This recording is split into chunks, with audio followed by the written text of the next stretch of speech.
আসসালামু আলাইকুম ওয়া রাহমাতুল্লাহি ওয়া বারাকাতুহু। আলহামদুলিল্লাহি রাব্বিল আলামিন ওয়াসসালাতু ওয়াসসালামু আলা নাবিয়্যিল আমিন ওয়া আলা আলিহি ওয়া আসহাবিহি ওয়া মান তাবিআহুম বিইহসান ইলা ইয়াউমিদ্দিন। বাদ, সম্মানিত মুসল্লিয়ানে কেরাম, সংক্ষিপ্ত কিছু প্রশ্ন উত্তর আমরা দেব। যদি আমরা ইনশাআল্লাহ তাআলা এর উত্তর জানি আমরা বলবো ইনশাআল্লাহ, আর যদি না জানি তাহলে তো আমরা বলবো আমরা জানা নেই। আসসালামু আলাইকুম শেখ। ওয়ালাইকুম সালাম রাহমাতুল্লাহ। আমার প্রশ্ন হচ্ছে, ড্রপ শিপিং কি হালাল? অনেক আলেমগণ বায়ুসালাম এর কথা বলে থাকেন, এ ব্যাপারে বিস্তারিত বলে উপকৃত হতাম। জাযাকাল্লাহু খাইরান। না, বায়ুসালামের সাথে এর মিল নেই, বায়ুসালামের সাথে এর মিল নেই। সুতরাং যদি কেউ বায়ুসালামের সাথে এটাকে সামঞ্জস্যপূর্ণ মনে করে থাকেন, ভুল করেছেন। দ্বিতীয় নম্বর হচ্ছে, এখানে যদি পণ্যের কোনো অবস্থান নিশ্চিত না থাকে তাহলে এই লেনদেন পুরোটাই হারাম হবে। আর যদি পণ্য থাকে, মানে পণ্যের লেনদেন থাকে এবং এর মাধ্যমে যদি বেচাকেনা কনফার্ম হয়ে থাকে তাহলে এটা জায়েজ হতে পারে। তবে অবশ্যই এর জন্য পণ্য থাকতে হবে। এর জন্য কি থাকতে হবে? পণ্য থাকতে হবে আপনার। অনেকেই আছে যে এখানে আসলে মানে বিশেষ করে অনলাইনে যেই মানে এই মার্কেটিংটা করা হয়ে থাকে পুরোটাই পণ্যবিহীন, ভার্চুয়াল পণ্য দিয়ে, মানে আন্দাজের একটা ধারণামূলক পণ্য দিয়ে কি করতেছেন, এই ব্যবসা চালিয়ে যাচ্ছেন। এই ব্যবসা ভার্চুয়াল পণ্যের মাধ্যমে বৈধ নয়, কারণ এর মধ্যে প্রতারণার সম্ভাবনা রয়েছে। সুতরাং এটা হালাল হবে না। বাকি যদি পণ্য থাকে সুস্পষ্টভাবে তাহলে এটা হালাল হতে পারে। আসসালামু আলাইকুম। আমরা যদি পিতামাতার জন্য দান করি তার সওয়াব আশা আমরা পাবো কিনা? অবশ্যই পাবেন। আপনি দান করেছেন পিতামাতার পক্ষ থেকে, আল্লাহ রাব্বুল আলামিনকে আপনি আপনার মতো মনে করছেন কেন? এত ক্ষুদ্র মনে করতেছেন কেন আমার আল্লাহকে? আপনি প্রথমেই আপনি দান করছেন, আপনিই সওয়াব পাবেন। তারপরে আপনার পিতামাতার পক্ষ থেকে দান করার কারণে পিতামাতাও সওয়াব পাবে। আল্লাহ রাব্বুল আলামিনের কাছে সওয়াবের অভাব আছে কিনা? এটা একেবারে নেরো ধারণা আল্লাহ সম্পর্কে। আল্লাহ সম্পর্কে কোনোদিন তুচ্ছ ধারণা করবেন না, খবরদার। এটা ঈমানের পরিপন্থী কাজ। আমার আল্লাহ রাব্বুল আলামিন যদি এই মাখলুকাতের সবাইকে সবার চাওয়া যদি একসাথে পূরণ করে দেন, আল্লাহ হাদিসে কুদসির মধ্যে বলতেছে যে আল্লাহ তাআলার এতটুকু পরিমাণে কমবে না, এতটুকু পরিমাণে কমবে না। সুতরাং প্রশ্নই আসে না যে আপনি আল্লাহ সম্পর্কে ধারণা করবেন। আসসালামু আলাইকুম। ওয়ালাইকুম সালাম। শেখ, ডিও ব্যবসা কি জায়েজ? হ্যাঁ, ডিও ব্যবসা কি? আমাকে ডিও সম্পর্কে আমাকে খুব প্রশ্ন করে নাই, তাহলে এর ধরন সম্পর্কে আমাকে বলতে হবে, কারণ আমি জানি না ডিও সম্পর্কে। আমি কি এখানে ডিওর দিয়েছে? এতটুকু পড়ার মতো সময় আমার তো নেই। কে প্রশ্ন করেছেন? আছেন কিনা আপনি? যিনি প্রশ্ন করেছেন তিনি আছেন কিনা এটা আমার পড়ার সুযোগ নেই। অনেক লম্বা লেখা তো পড়তে গেলে অনেক সময় আমার জানার বিষয় হলো যে আল আরাফা ইসলামী ব্যাংক ও এনআরবি ব্যাংকের সেভিং অ্যাকাউন্টে কিছু টাকা জমা আছে। এই টাকা দিয়ে বসুন্ধরা গ্রুপ, সিটি গ্রুপ, মেঘনা গ্রুপ, টিকে গ্রুপ সহ অন্যান্য কোম্পানির নিত্য প্রয়োজনীয় পণ্য সামগ্রী যেমন আটা, ময়দা, চিনি হারিয়ে গেছে। আটা, ময়দা, চিনি, তৈল, ডালডা, ভুসি ইত্যাদি পণ্য দাম করা হয়ে থাকে। যিনি প্রশ্ন করেছেন তিনি আমাকে এত কথা না বলে মূল বিষয়টা বলে দিলেই হলো। মূল বিষয়টা কি ডিও ব্যবসায়? কে বলতে পারবেন? কেউ জানেন না? তাহলে আমিও জানি না, না জানলে আমি উত্তর দিই না। জি, ক্লিয়ার করতে হবে বিষয়টি লেনদেনটা ক্লিয়ার করতে হবে। যেমন আগেরটা যেটা প্রশ্ন করেছে আমি জানি, এই জন্য ক্লিয়ার, মানে আমি উত্তর দিতে পেরেছি, কিন্তু এটা আমি জানি না। সিয়ামের কাফারা কোন কারণে দিতে হয়? কাফারাতু সিয়াম শুধু রমাদানের হুরমত নষ্ট করে দিতে হয়। কোন ব্যক্তি যদি ভুলবশত, খুব ভালো করে কারণ ইচ্ছাকৃত নয়, ভুলবশত যদি তার স্ত্রী সহবাস করে ফেলে রমাদান মাসে, তাহলে তিনি রমাদান মাসের মর্যাদা নষ্ট করলেন। সিয়াম তো নষ্ট হয়েছেই, অতিরিক্ত কি করেছেন? রমাদান মাসের মর্যাদা নষ্ট করেছেন। এই মর্যাদা নষ্ট করার কারণে পেনাল্টি দিতে হবে। আর সিয়াম তো একটা অবশ্যই পালন করতেই হবে আপনাকে। পেনাল্টিটা কেন? রমাদান মাসের মর্যাদা নষ্ট করার কারণে।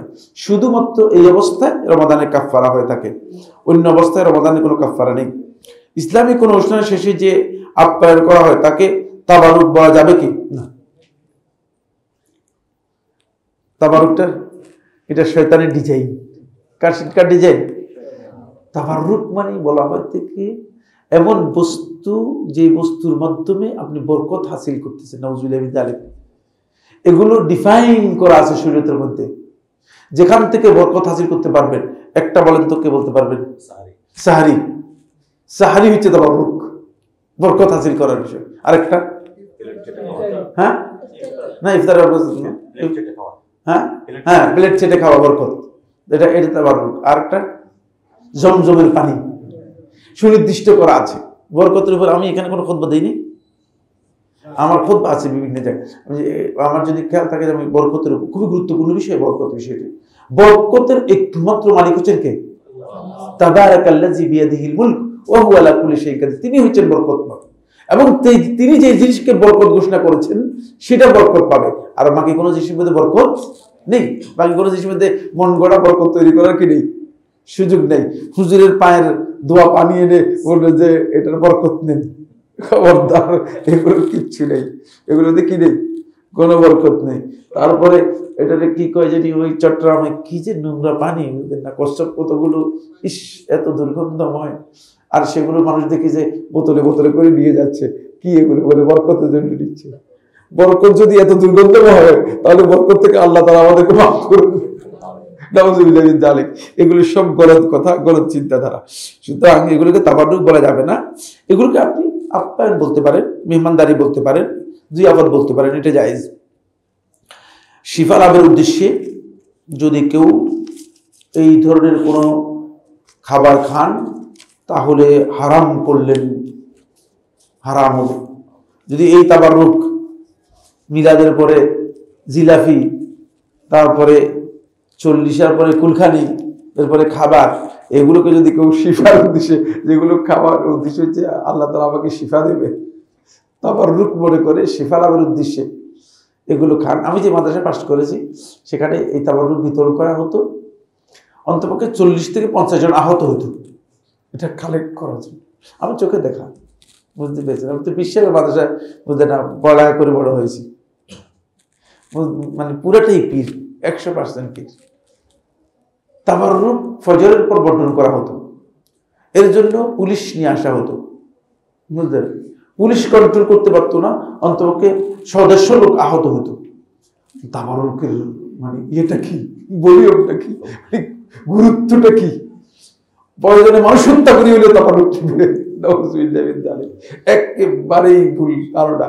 শিফার কোনো কিছু এর মধ্যে নেই।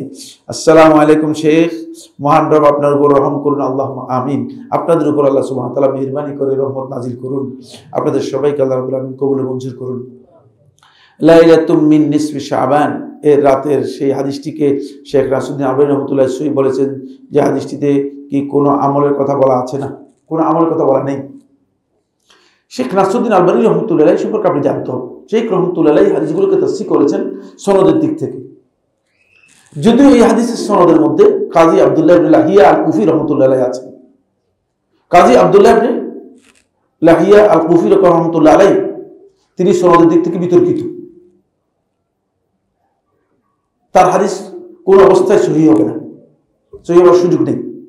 তারপরে শেখ নাসিরউদ্দিন আলবানী রহমতুল্লাহ সহিহ বলেছেন। বলুন, যেহেতু শেখ রহমতুল্লাহ সহিহ বলেছেন আমরা বলবো কি সহিহ, কিন্তু এর মতনের মধ্যে ইত্তেরাব রয়েছে। এটা যারা মুহাদ্দিস হাদিসের জ্ঞান রাখেন তারা ছাড়া কেউ বুঝবে না। মতনের মধ্যে মানে বৈবিচিত্র রয়েছে, বিভিন্ন বক্তব্য রয়েছে, একই ধরনের মতন পাওয়া যায় না। এর শাওয়াহিদ এবং মুতাবাআতগুলোকে একসাথে করলে দেখা যায়, এটা আজকে কিছু অংশ আমি এনটিভিতে বলেছি, 3টা পয়েন্ট বলেছি, 20টা পয়েন্ট রয়েছে। মানে এটা আরেকটা খুতবার আলোচনা, বুঝতে পেরেছেন কি? শুধু এই হাদিসের মধ্যে, হাদিসের লফজটা হচ্ছে মুআয ইবনে জাবাল রাদিয়াল্লাহু আনহু করেন, ইন্নাল্লাহা লা ইয়াত্তালিউ ফি লাইলাতিন নিসফি মিন শাবান ইলা খালকিহি। আল্লাহ সুবহানাহু ওয়া তাআলা লাইলাতুন নিসফি মিন শাবান, অর্থাৎ শাবানের মধ্য রজনীতে আল্লাহ তাআলা তার সৃষ্টি জগতের প্রতি মনোনিবেশ করেন, মনোযোগ দেন। ভালো করে বুঝেন, খুব ইম্পর্টেন্ট কথা। ফায়াগফিরু লিজামিই খালকিহি, তারপর তিনি তার সমস্ত মাখলুককে, সমস্ত সৃষ্টিকে আল্লাহ রাব্বুল আলামিন ক্ষমা করে দেন। ইল্লা লিমুশরিকিন আও মুশাহিন, শুধু মুশরিক ব্যক্তি ছাড়া আর যার অন্তরের মধ্যে বিদ্বেষ আছে সেই ব্যক্তি ছাড়া, এই দুইজন ছাড়া আর বাকি সবাইকে কি করেন? ক্ষমা করে দেন। এবার আসেন এই হাদিসের মধ্যে, হাদিসটা বুঝেন। ইন্নাল্লাহা লা ইয়াত্তালিউ ফি লাইলাতিন মিন শাবান, মানে শুধুমাত্র এই রাত্রেই আল্লাহ তাআলা বান্দাদের দিকে মনোনিবেশ করেন, আর অন্য সময় আল্লাহ তাআলা বান্দাদেরকে দেখেন না। কি মনে করেন কথাটা সত্য কিনা? কথাটা সত্য কিনা? কথাটা সত্য হবে? কখনো কোরআনের বক্তব্যের পরিপন্থী। কোরআনে আল্লাহ তাআলা বলেছেন যে আল্লাহ তাআলা সমস্ত তার বান্দাদের সবকিছু আল্লাহ তাআলা দেখেন এবং জানেন সবকিছু। ইন্নাল্লাহু হুয়াস সামিউল বাসীর, আল্লাহ রাব্বুল আলামিন সবকিছু দেখেন, সবকিছু জানেন। কোরআনের বক্তব্যের মধ্যে আল্লাহ সুবহানাহু ওয়া তাআলা বলেছেন যে আল্লাহ সুবহানাহু ওয়া তাআলা দুনিয়ার যত কিছু আছে, ইন মিন শাইইন ইল্লা ইউসাব্বিহু বিহামদিহি, সবকিছু সম্পর্কে দেখেন, সবকিছু আল্লাহর নির্দেশে হয়, সবকিছু সম্পর্কে আল্লাহ তাআলা জানেন, অবগত রয়েছেন সবকিছু। সুতরাং কোরআনের নির্দেশের পরিপন্থী এমন একটা কথা শুধুমাত্র আল্লাহকে সীমাবদ্ধ করে দিচ্ছেন একটা রাতের মধ্যে। এই বক্তব্যটা কোথায় গিয়ে দাঁড়িয়েছে দেখছেন? এই বক্তব্যের সমস্যা হচ্ছে এই জায়গায়, বক্তব্যটা এখানে বলুন, মেনে নিলাম। তারপরে আপনার কথা হাদিস বললাম যে লা ইয়াত্তালিউ, আল্লাহ তাআলা মনোনিবেশ করে থাকেন, যদিও আল্লাহ তাআলার ক্ষেত্রে মনোনিবেশ শব্দটা সঠিক নয়, যায় না। তারপর বলছেন কি ফায়াগফিরু লিজামিই খালকিহি, পুরা সমস্ত মানুষকে ক্ষমা করে দেন। ক্ষমা না চাইলেও ক্ষমা করে দিবেন? আল্লাহ তাআলার সুন্নতের পরিপন্থী কথা। আল্লাহ রাব্বুল আলামিন বলতেছেন তিনি বান্দা ক্ষমা চাইবেন, তারপরে বান্দাকে ক্ষমা করবেন, আর আপনি বলতেছেন এমনি ক্ষমা করে দিবেন। আপনি শুয়ে আছেন ক্ষমা করে দিবেন, আপনি জেনা করতেছেন আপনি ক্ষমা করে দিবেন। কি বলেন? ঠিক আছে কথাটা? ঠিক আছে। 20টা পয়েন্ট আলোচনা রয়েছে, সুতরাং যেহেতু সময় নেই আজকে আর সময় দিতে পারলাম না, এই জন্য আজকে আলোচনা করি নেই। এরকম আমার 20টা আলাদা পয়েন্ট রয়েছে এই হাদিসের যে মানে মূল বদলের মধ্যে। শেখ নাসিরউদ্দিন আলবানী রহমাতুল্লাহ আলাইহি যদিও হাদিসটাকে সহি বলেছেন, কিন্তু হাদিসটা সালাফদের কাছে মামুল বিহি নয়, সালাফদের কাছে আমলযোগ্য নয়। আসসালামু আলাইকুম। শেখ ওয়ালাইকুম সালাম। মৌলবাদের অর্থ কি? মৌলবাদ হচ্ছে যারা মূল নীতির উপর আছে, এই হচ্ছে মৌলবাদ। যারা কোনো মূল নীতির উপর আছে তাদেরকে কি বলা হয়? তাকে মৌলবাদ বলে। অনেককে দেখা যায় যে তারা মুসলমানদেরকে মৌলবাদী বলে গালি দেয়। গালি দেওয়ার জন্য বুঝলেন কোনো শব্দের দরকার হয় না, এমনিতে গালি দিতে পারবেন, কোনো সুবিধা নেই। মুসলমানদেরকে যাদের পছন্দ হয় না তারা মুসলমানদেরকে কত রকমের ট্যাগ দিয়েছে।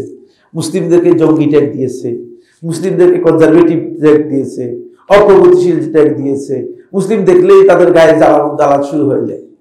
কারণ দাড়িওয়ালা দেখলে অনেক লোক আছে, দাড়িওয়ালা দেখলেই তার বুঝে না গায়ের মধ্যে প্রত্যেকটা জায়গায় জায়গায় মনে হয় যেন চলতেছে আর চুল কাটছে, এগুলো কিচ্ছু করার নেই। হাজার রকমের ট্যাগ দিলেও কিছু নেই। মুহাম্মদ সাল্লাল্লাহু আলাইহি ওয়াসাল্লামকে পাগল বলেছে, বলে কি বলেনি? শায়ের কবি বলেছে, জাদুকর বলেছে কি বলে নাই? মিথ্যা কথা বলতেছেন বলছে বলে কি বলে নাই? এবং পূর্ববর্তীতে গালগোল প্রশ্ন হচ্ছে এগুলো বলছে কি বলে নাই? কি লাভ হয়েছে?